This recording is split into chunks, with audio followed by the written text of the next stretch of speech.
قررت تفاجئنا بقى ان هي مش بتاعه اخ ويع ومش امريكانيه، فقررت ان هي تخش الاماكن الشعبيه علشان تاكل لحمه راس ومعاها ممبار وتعك بقى العك بتاع المصريين بتاعنا.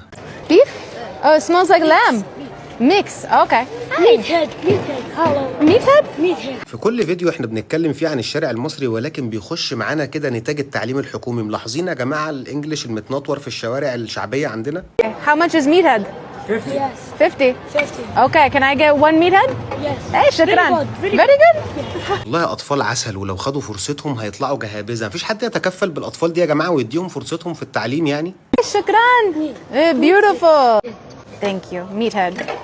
ولد عسل وولد جميل والله، يستحق الدعم يعني. حتى ما نسيش الكام كلمه اللي اتعلمهم في الكام يوم اللي بيروح فيهم المدرسه، لانه طبعا تعبان وشقيان وشغال زي ما انتم شايفين. دول اللي يستحقوا الدعم يا جماعه. Hello. Assalamu alaikum.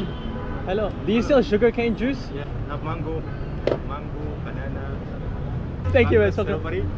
You know, I will take one mango, bro. One mango. One mango. Yeah. How much is it? 15? 75.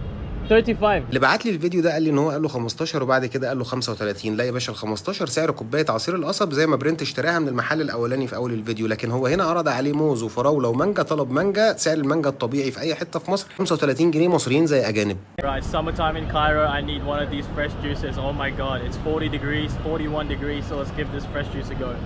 التحيه للناس اللي بتقابلنا في الفيديوهات، وبنقول لكم ان اي حد هيحلل فيديوهاتكم غلط او هيفسرها غلط احنا هناخدها ونطلع منها الايجابيات ونعرضها على الناس، والناس هي اللي تحكم. ولو عجبك النوع ده المحتوى اعمل فولو، واستناني في فيديو جديد. سلام.